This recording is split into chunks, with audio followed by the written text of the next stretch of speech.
Merhabalar. 4 bölümlük Doom tarzı oyunumuzun, daha doğrusu prototip halindeki projemizin temel yapılarını bitirdik. Artık oynanabilir. En azından bu tarz bir oyun yapmak isteyenlerin kullanabileceği hazır fonksiyonlar, mekanikler elimizde oluştu. Şimdi sırada daha önce de size bahsettiğim gibi bu tür oyunların olmazsa olmazı harita sistemi. Yani içinde oyuncumuzun hareket edeceği, düşmanlarla çarpışacağı, nesneler toplayacağı odalar, koridorlar, kapılar vesaire gibi fiziksel katmanları hazırlamamız lazım. Normalde bunlar için birçok hazır 3. parti uygulama, Godot eklentisi veya direkt online web sayfasından yapabileceğiniz ortamlar bulunmakta. Ancak ben temel olarak harici hiçbir şey kullanmadan direkt Godot'un içinde bunları yapmanız için yöntemleri anlatacağım. Gerisi zaten her kullanacağınız uygulamanın kendi özelliklerini öğrenerek yapabileceğiniz şeyler. Godot'da bu iş için CSG sistemini kullanacağız. Bir harita geometri sistemidir. Katı geometrik şekillerin birbirine uygulanmasıyla yeni şekiller üretme tekniğidir. 3 temel işlemi bulunur. Union birleştirme denilen işlem, iki şekil birleştiğinde tek bir katı madde oluşur. Intersection kesişim tekniğiyle yalnızca iki şeklin örtüştüğü alan korunur. Subtract çıkarma tekniğiyle bir şekil diğerinin içinden kendisi kadar alanı oyarak açar ve orası boşluk olarak oluşur. Özellikle kapı vesaire oluşturmak için çok etkili bir yöntemdir. Biz projemizde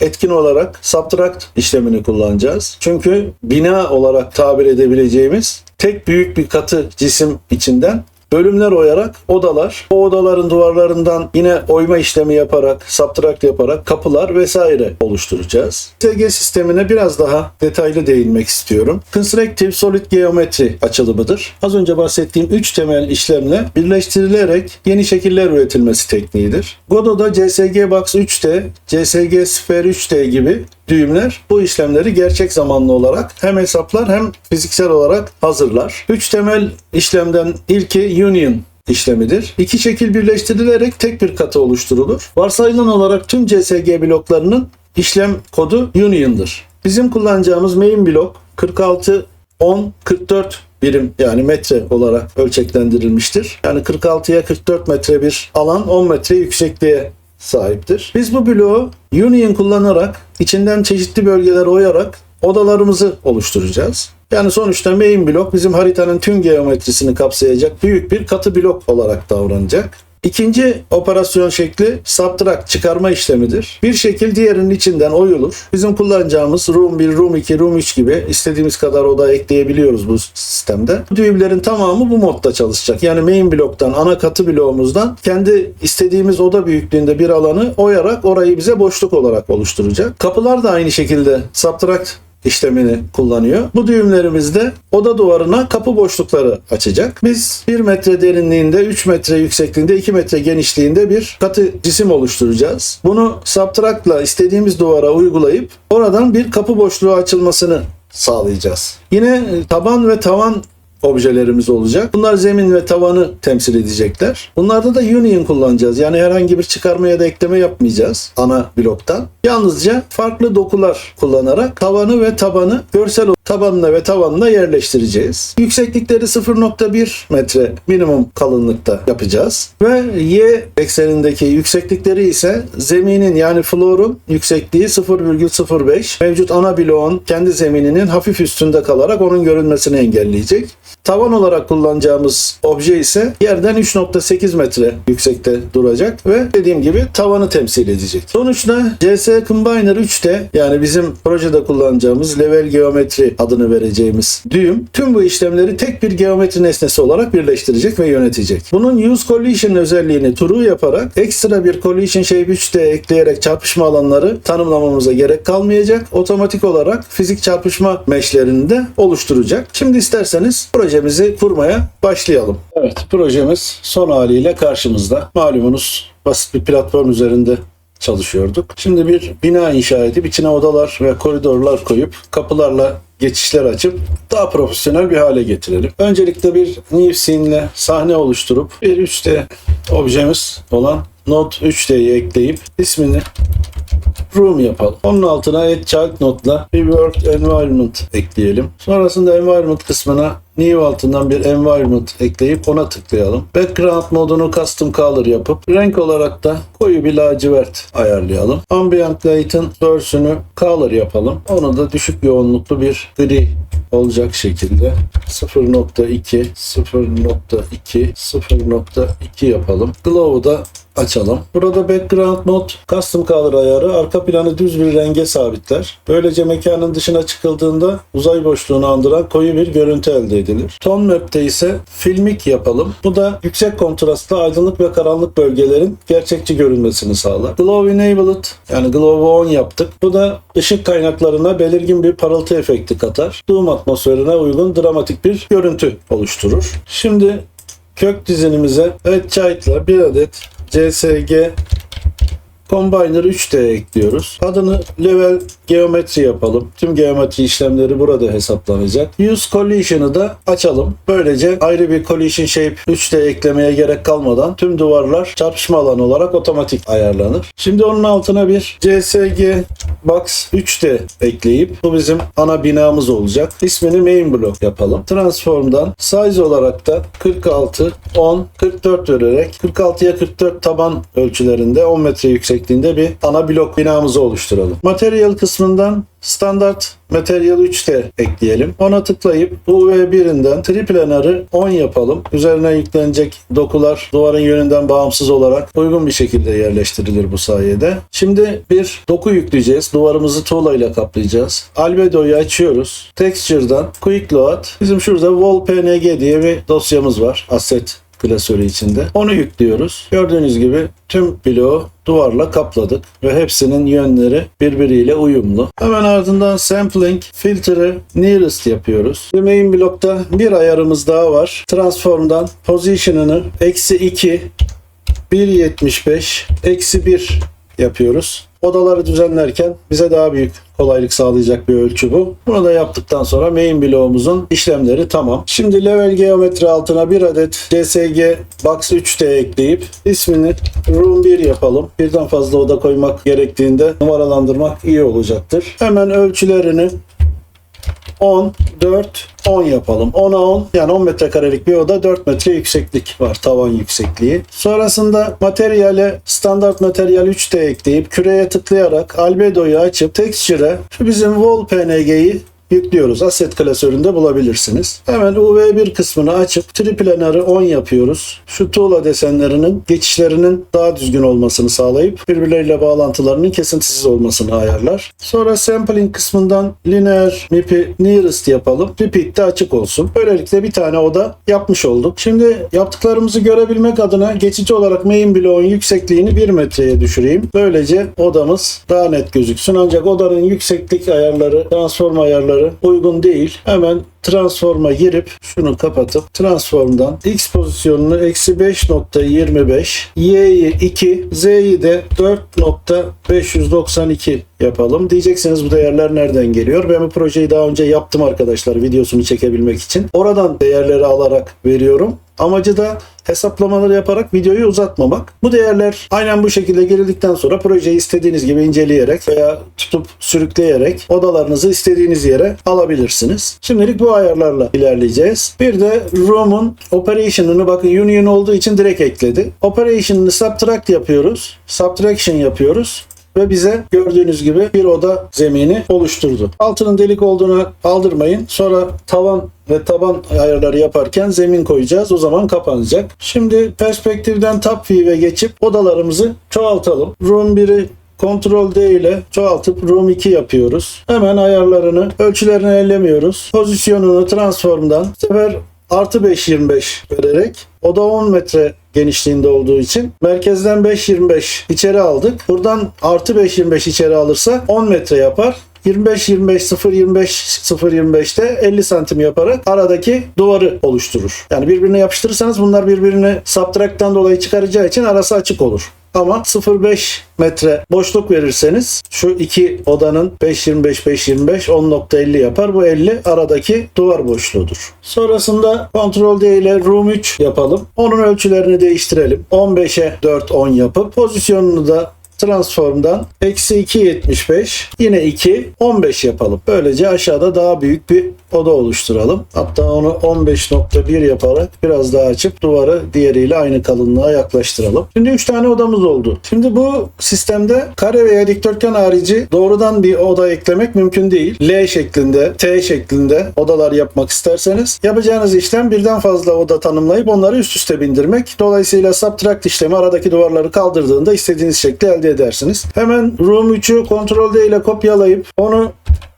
Room 4.1 yapayım ve size L şeklinde bir oda yapmayı göstereyim. Ölçüleri 6, 4, 10 olarak ayarlayalım. Transformunu da 8.25. Bakın diğer odanın yanına arada 50 santimlik duvar bırakacak şekilde konumlandırdık. 2 devam edecek. Y hepsinde 2. Z'yi de 15 vererek ona 15.1 vermiştik. Buna da 15.1 vererek diğer odayla hizalayalım. Şimdi hemen bunu duplicate ile çoğaltıp Room 4.2 oluşturup ölçülerini 10, 4 ve 20.5 yapalım. Uzunca bir oda. L'nin uzun tarafı. Hemen transformdan pozisyonunu 15.75, 2, 9, 755 yapıp diğer odayla, şimdi hemen şöyle göstereyim size. Bakınız bu odayla şu oda şu bölgede kesiştiler. Onun 9.75 yapayım. Şurada küçük bir hiza bozukluğu var. Şunu 9.8 yapalım. Hizalasınlar. Dediğim gibi burası kesişen nokta. Perspektiften bakarsak orası silindi. Neden? Çünkü iki duvar kesişti. Şurayı hala hizalayamamışız. Bakın burada bir çıkıntı kalmış. Hemen onu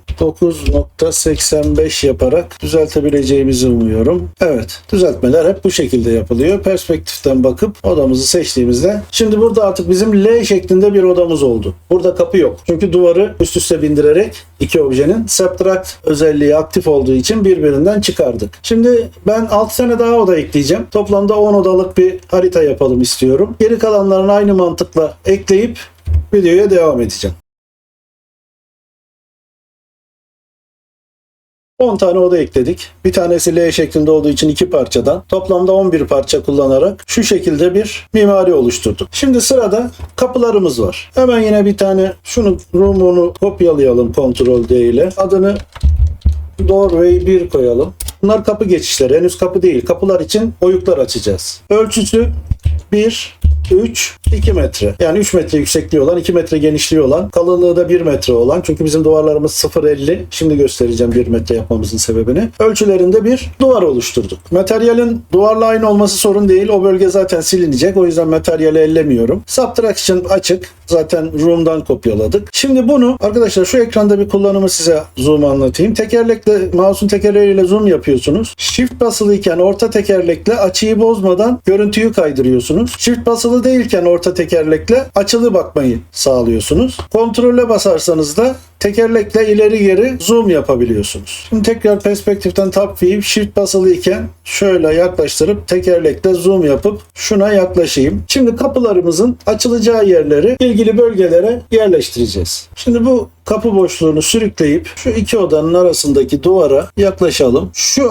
iki boşluğun eşit olmasına dikkat edin. Şimdi size neden kalın yaptığımı göstereceğim. Bakın şu anda onu yerleştirdiğimiz duvarda bir kapı açıldı. Boşluk açıldı. Ancak biz onu dar yapsaydık ya da tam o duvarın iki tarafına da taşırmasaydın gördüğünüz gibi taşmayan kısmı açmıyor. Sadece değdiği yeri açıyor. O yüzden biz doorway'i kalın yaptık ve yerleştirirken de duvarın her iki tarafını biraz taşırarak tamamını açmasını garantiledik. Şimdi yapacağımız işlem bizim diğer bölmelere aynı şekilde kapı girişlerini açmamız. Onu da yine videonun süresinden kazanmak adına hızlıca ekleyip ondan sonra devam edeceğim.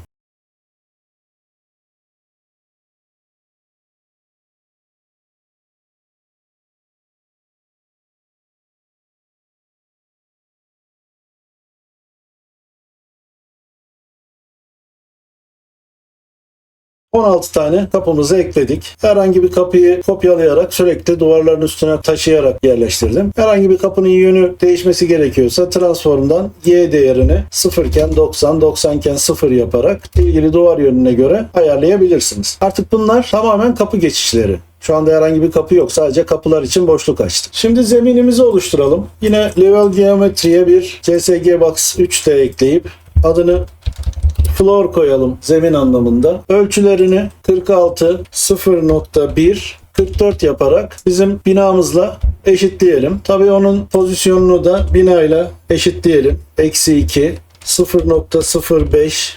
Binamız Y0'da, bu 0,05 metre yukarıda kalacak şekilde ayarlayarak bizim ona vereceğimiz zemin kaplamasını göstermesini sağlayacağız. Binanın zeminini görmeyeceğiz. Z'yi de -1 yapalım. Böylelikle zeminimiz oluştu. Şimdi zemine bir doku verelim. Şöyle güzel bir taş zemin yapalım. Onun için de materyalden New Material, Standart Materyal 3'te şuraya tıklayalım. Albedo'yu açıp klasör ikonuna tıklayıp bizim Floor 1 adında bir PNG'miz var. Onu yükleyelim. Hemen ardından UV1'i açıp triplaner'i 10 yapalım. Sampling kısmından da filter'ı nearest yapıp repeat'in açık olduğunu görelim. Böylece makul ölçülerde büyütülmüş taş zeminimiz oluştu. Artık oluşturduğumuz bu main bloğun değil, zeminin kendisini görüyoruz. Ardından artık kapıları yapmamız lazım. Bunun için de yeni bir sahnede yeni bir obje oluşturacağız. Çünkü kapılarımız animasyonlu olacak. Oyuncumuz yaklaştığında yukarı doğru açılacak. İçinden geçip gittiğinde ya da uzaklaştığında kapanacak. Bu yüzden hemen scene, new scene ile other node'dan animatable body 3'te koyuyoruz. Bu hem static body 3D'yi barındırır hem de animasyon özelliği mevcuttur. Yani ikisi bir arada bir düğümdür. Adını doğru yapalım. Hemen altına bir CSG Box 3D ekleyip ölçülerini 2, 3, 0.5 yapalım. Bu bizim standart kapı büyüklüğümüz.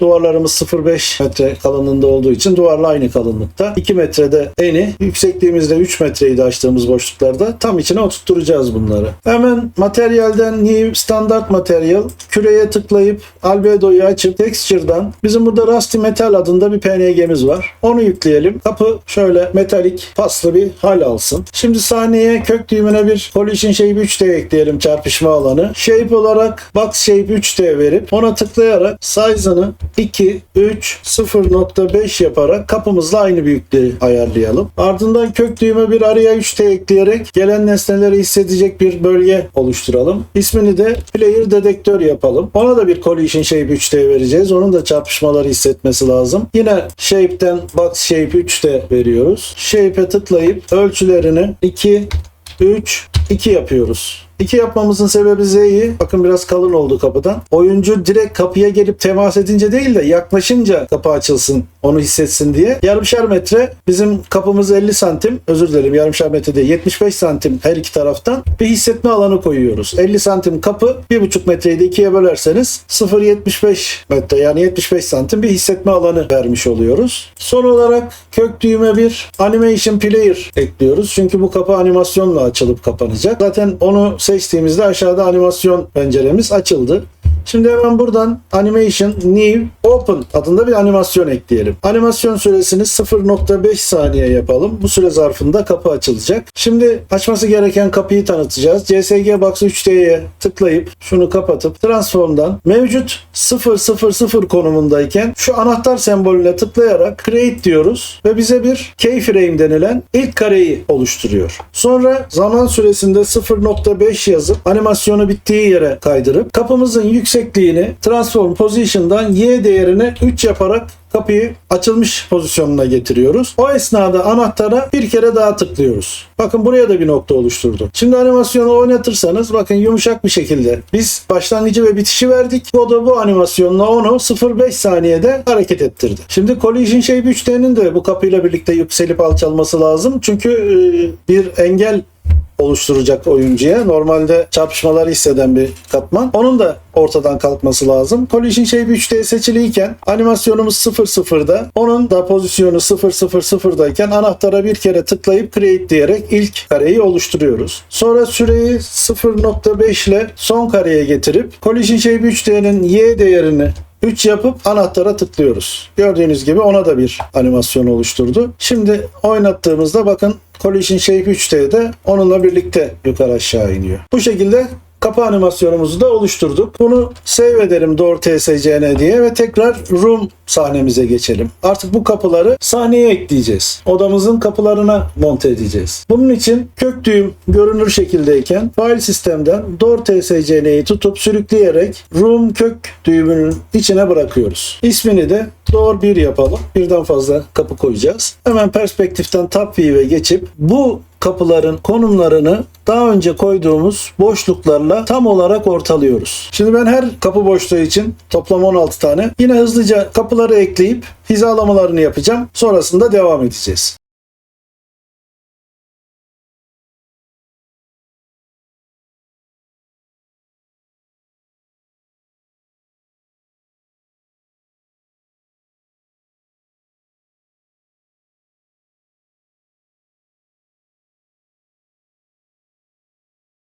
Evet, 16 tane kapımızı 16 tane kapı açıklığına yerleştirdik. Şimdi artık sahnemiz bu şekilde gözüküyor. Şimdi yapmamız gereken door sahnesine bir script eklemek. Animasyonu işletip oyuncunun yaklaşıp yaklaşmadığını hissedecek script'i. Attach script ile door GD'yi oluşturup içeriğini bu şekilde güncelliyoruz. Hemen kodlara değinelim. Sahne hazır olduktan sonra AnimPlayer adında bir değişkene bizim Animation Player düğümümüzün özelliklerini yüklüyoruz. Sensör sinyallerini inspektörden bağlamadık. Direkt kod ile bağlıyoruz. Player dedektörün yani bunun body entered ve body exited araya 3T'lerin öyle bir özelliği var. Alanına bir şey girdiğinde ya da çıktığında sinyal üretir. Biz giriş ve çıkış sinyallerini unbody entered ve unbody exited fonksiyonlarına bağladık. Unbody entered fonksiyonu eğer herhangi bir obje yani karakter body 3D türünden bir obje ise bu da bizim player'ımızın tanımına uyuyor. AnimPlayer'da play ile open animasyonunu çalıştırıyor bizim bu oluşturduğumuz animasyonu. Oyuncu o alandan çıktığında play backward ile animasyonu tersten yöneterek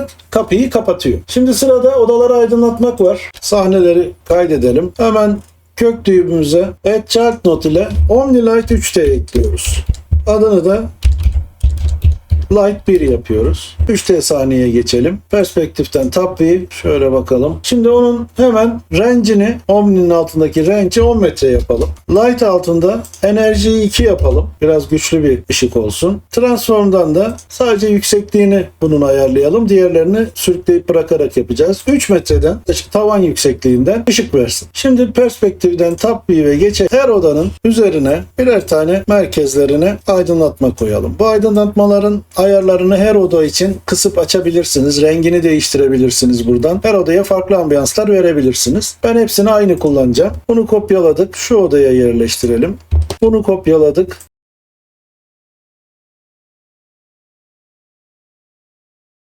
...12 tane de aydınlatma koyduk. Koridora 3 tane uzun olduğu için.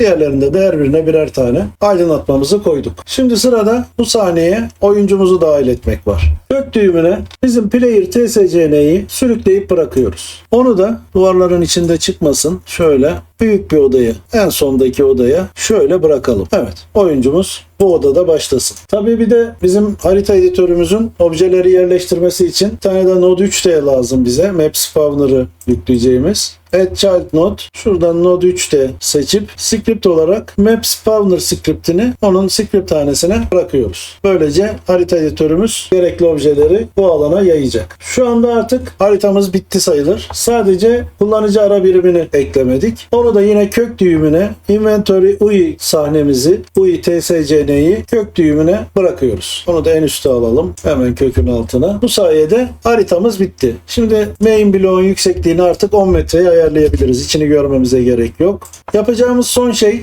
main menü GD'de script'e geçip main menü GD'de biz şu anda World TSCN'yi çağırıyoruz. Onun yerine artık Room TSCN'yi çağır diyeceğiz. Eski haritamızı silmeyelim, dursun. Ve bu şekilde tüm işlemler bitmiş durumda. Şimdi yapınca aklıma geldi. Sanırım bizim Map Editör'de de World TSCN'yi çağırdığımız bir yer olacak. Evet, şurası. Onu da Room TSCN yapıyoruz. Şimdi projemizi bir test edelim. Bakalım nasıl olmuş. Yeni oyun diyelim. Gördüğünüz gibi kapılarımız, odalarımız. Yalnız bir sorun var. Karakter biraz yukarıda yürüyor. Hemen onu bir düzeltmenin yoluna bakalım. Player TSCN'yi açalım. Karakterin transform değeri 0. Collision'ı yukarıda olması lazım. Evet, collision de 0. Onu 1.25 gibi bir, hatta 30 verip bir deneyelim. Karakter aşağı inmesi lazım. Evet. Karakter daha aşağıda. Şimdi odalarda böyle yaklaşınca kapımız açılıyor. Yaptığımız tüm odaları gezebiliyoruz. Bakın bu uzun koridor yaptığımız.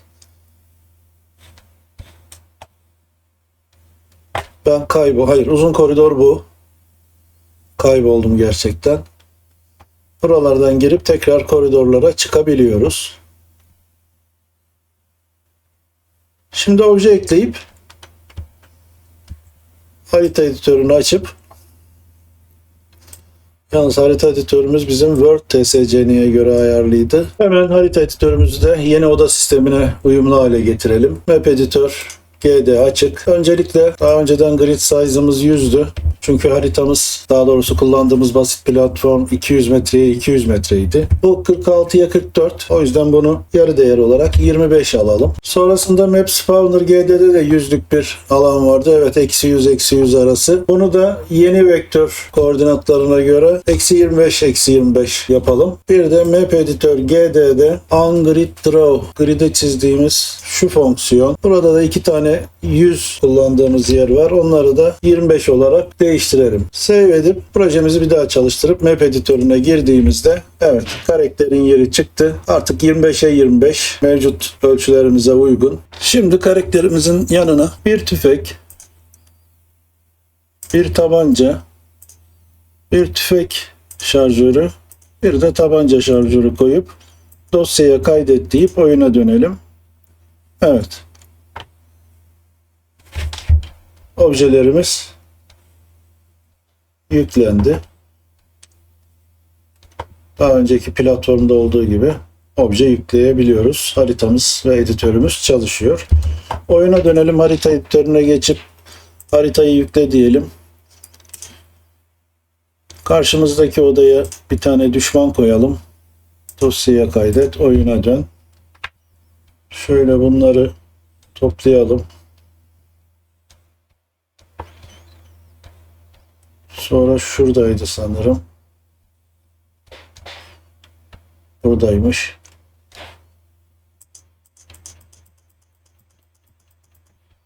Vuramadık. Tüfeğe geçelim. Vurduk. Evet. Düşman biraz yüksekten geliyor yalnız. Onu düzenleyebiliriz. Şu anda projemiz yeni harita sistemiyle uygun hale getirildi. Tüm projenin içeriğini blogdaki yazının altına link olarak ve videodaki açıklamalar kısmına da link olarak ekleyeceğim. Oradan indirip tam halini de alıp inceleyebilirsiniz. Ama size tavsiyem, önce yapmaya çalışın. Takıldığınız yerlerde tam projeye bakın. Aksi takdirde bir şeyler öğrenmek çok zor oluyor. Tavan yapmadık. O da zeminle aynı. Bir floor daha çoğaltıp farklı bir tekstür verip onun yüksekliğini yaklaşık 3.8 metre falan yapmanız yeterli. Şurası gözükmeyecek. O zaman o gözükecek. Evet. Bu projede buraya kadar. 4 bölümlük ana projenin ardından bu harita bölümüyle sanırım daha da verimli olmuştur. Takıldığınız yerleri sorabilirsiniz. Yorumlarınızı her zaman cevaplıyorum. İster bu projeyle ilgili, ister başka projeyle ilgili ya da yeni bir proje hakkında yorum yapmak isterseniz beklerim. Görüşmek üzere. Kendinize iyi bakın.